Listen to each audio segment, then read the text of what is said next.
If, in fact, it's proven that she did something illegal vis-a-vis feeding our future, if she was feeding her future, then yeah, she's actually going to go to jail, and then she'll get deported. But if you come to this country and you continue to lie, cheat, and steal, you should not be allowed to maintain your citizenship. You should be denaturalized and shipped back to where you... Ilhan Omar is facing the biggest political explosion of her career as calls for investigations, denaturalization, and even deportation erupt. Investigations, fraud allegations, citizenship questions, and financial controversies are all being thrown into the spotlight at the same time, turning what once looked like political drama into a potential legal nightmare. Look, Ilhan Omar has some legal issues regarding her citizenship. I'll just leave it at that. I think that they've been well covered in the press. It's a truism of immigration law that if you commit fraud in the course of obtaining your citizenship, if you lie about being that you weren't a Nazi, guard at a concentration camp, you can be denaturalized. Just days ago, the Department of Justice's own Assistant Attorney General, Harriet Dillon, went on camera and said it out loud. There are serious questions about the paperwork surrounding Ilhan Omar's naturalization. And then she added 4 words that should shake every American awake. I'll just leave it at that. That is not a political opponent. That is the sitting head of the DOJ Civil Rights Division. The federal government itself just put a sitting member of Congress on notice. And that statement landed like a nuclear bomb inside Washington. Lie about your marriage status on which your citizenship depends, or your familial status, or what have you. If you fake any of those documents or you lie, that's a grounds for denaturalization. And so I think it's been, credibly alleged that there are, serious questions about the circumstances of the paperwork around that. This is confirmed. The DOJ has opened an investigation into Ilhan Omar for immigration fraud. If the evidence holds, she is looking at denaturalization. She is looking at deportation. This is no longer a rumor. This is the United States Department of Justice formally circling a sitting congresswoman. And it happened right now in real time while she is still collecting a government paycheck and casting votes on the House floor. Ilhan Omar decided to yell, "You killed Americans! You should be ashamed!" Ilhan, are the walls finally closing in? It does seem that the walls may be closing in on the Minnesota congresswoman. We're talking long-standing fraud bombshells. This is the woman that married her own brother to game the immigration system. She pushed legislation that funneled billions into the Somali welfare scam. Both Harriet Dillon and border Xer Tom Mann confirmed separately and publicly that Omar is under active investigation for immigration fraud. 2 of the most powerful law enforcement figures in the country. Same target, same timing, and the White House confirmed it, too. President Trump stated directly that Omar is under criminal investigation by the DOJ, with the probe focused specifically on her accumulation of extraordinary wealth since entering Congress. Think about that. The President of the United States is saying your name out loud in connection with a criminal investigation. That is not a political cycle anymore. That is a legal one. Ilhan Omar has some legal issues regarding her citizenship. I'll just leave it at that. I think that they've been well covered in the press, but it's shameful. And I am so happy. Now look at what triggered the congressional subpoena battle, because this is where things explode even further. Representative Nancy Mace stood up in the House Oversight Committee and moved to subpoena Ilhan Omar's immigration records. Mace stated publicly that the facts raise serious questions about federal marriage fraud, incest, polygamy, and tax fraud. She said on the record that if true, Omar must be denaturalized and deported. Those are not words from a fringe commentator. That is a sitting United States Congresswoman in an official committee proceeding, demanding documents, and using the word deported about a sitting colleague. And on the investigation into Ilhan Omar, obviously there's some, questions regarding her citizenship. She's been referred to the Ethics Committee. Can we trust the Ethics Committee to actually be ethical and do the right thing? Well, what's happened so far? Really, I think the remark is always let the process play out, right? That's what they always say, and nothing never happens. I tried to subpoena her immigration records, her husband's immigration records, and it was Republicans that. And then something happened that should make every single American furious. The subpoena was killed not just by Democrats. Republicans and Democrats together voted to bury it. Party lines dissolved. Both sides joined hands and made sure those immigration records stay hidden from the public. Mace went public immediately on fire, saying leadership steered her toward writing a strongly worded letter instead. Her response was exactly right. Strongly worded letters do not expose fraud. Subpoenas do. And when both parties work together to block the one tool that could answer all the questions, the cover-up becomes the story. If there was nothing in those documents, releasing them would be the easiest move in the world. Instead, Washington went silent together. That silence tells you everything.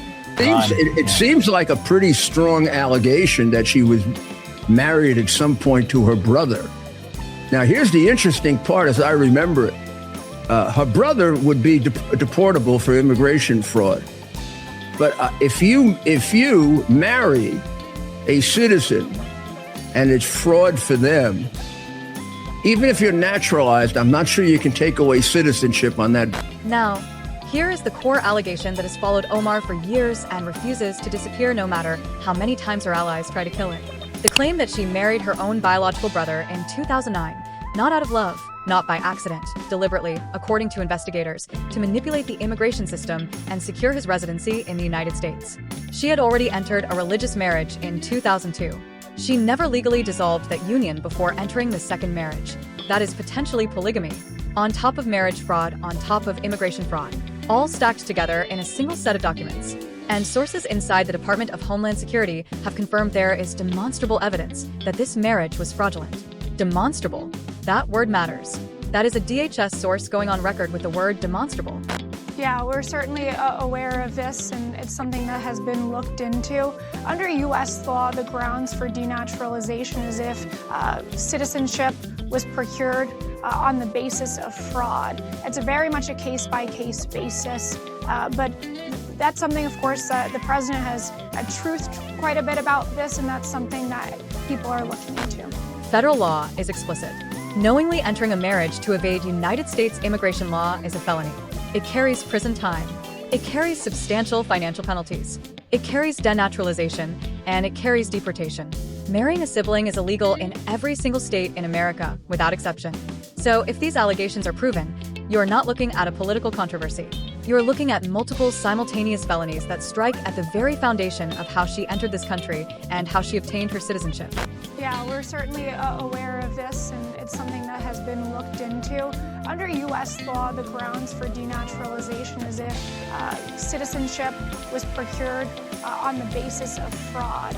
It's very much a case-by-case basis, but that's something, of course, the president has truthed quite a bit about this, and that's something that people are looking into. Now follow the money, because in every serious federal investigation, the money trail never lies. Omar arrived in this country as a refugee. That is documented. What has federal investigators reaching for legal language is what happened to her personal wealth once she obtained political power. Her husband's company reportedly went from a valuation of roughly $51,000 to nearly $30 million in a single year. 1 year, from $51,000 to $30 million. And that explosion in wealth happened while she was simultaneously pushing legislation that directed massive flows of federal funding into the exact communities her husband's business was operating in. You want to call that a coincidence? Go ahead. But federal prosecutors do not believe in coincidences. They believe in patterns. And this pattern has a name.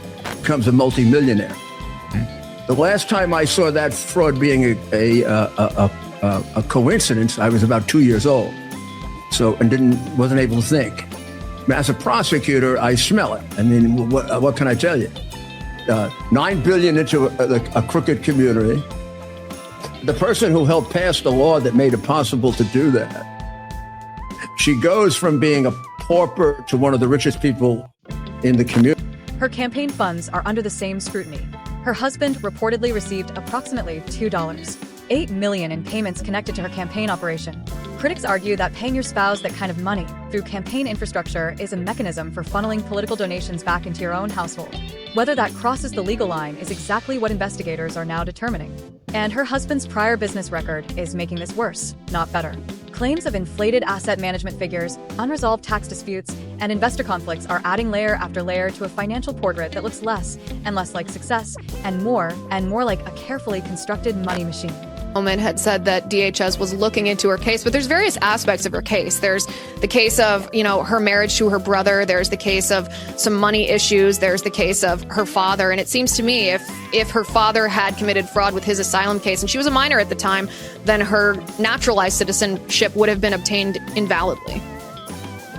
Yeah, I mean, that's certainly what it sounds like could be the case there. Like I said, under U.S. law, if the grounds for citizenship is based on fraud, then that certainly, denaturalization is certainly Then look at what was happening inside her own district, because this is where the story turns truly horrifying. The Feeding Our Future scandal. $250 million in federal pandemic relief money, gone. More than 90 individuals were charged. A network that was designed to look like it was feeding children used as a pipeline to drain $250 million from American taxpayers.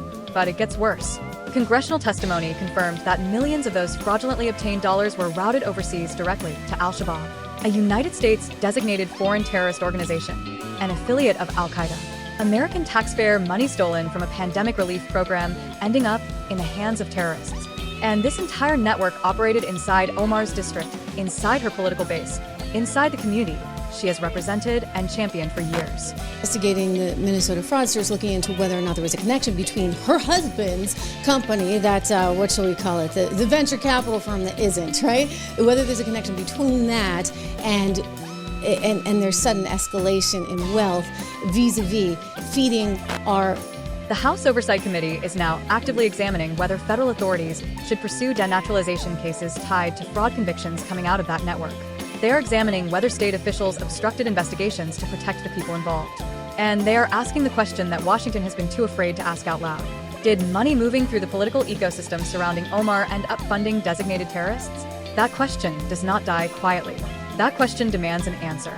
There's something that we should be able to do about it. You should not be allowed to come to this country, take advantage of the generosity of Americans and the American government, and get away with it. If you commit fraud, you should be denaturalized and shipped back. The legal mechanism for everything that follows is already in place. Under United States immigration law, naturalized citizens can lose their citizenship through denaturalization if it can be proven they obtained it through deceit or misrepresentation. 2 federal statutes make this possible. If you lied during the immigration or naturalization process about material facts, your citizenship can be revoked. That triggers criminal prosecution. That triggers potential imprisonment. And that triggers deportation. Dylan has already laid out this framework publicly. The law exists. The statutes are in the books. The only remaining question is whether the evidence is strong enough to pull the trigger. Of course, the DOJ has been looking into her citizenship, along with DHS, and that seems to be weighing on her. On top of which, you've got the House Ethics Committee looking into whether or not there was a money laundering operation going on with the sudden... The devastating reality now is that Ilhan Omar's political protection is collapsing. The progressive firewall that shielded her for years is cracking as investigations pile up from every direction. DOJ financial probes, DHS-linked immigration fraud questions, and subpoenas quietly buried in Washington all point to one brutal conclusion. The pressure is real, and it's growing. And the Somalians should be out of here. They've destroyed our country. And all they do is complain, complain, complain. You have her. She's always talking about the Constitution provides me with... go back to your own country. Her own allies are suddenly quiet. The coalition that defended her through every scandal is stepping back as the legal heat intensifies after that explosive State of the Union meltdown and mounting federal scrutiny. The message coming out of Washington is chilling for Omar. The investigations are confirmed. The evidence questions are growing, and this time there may be no political shield left to stop what comes next.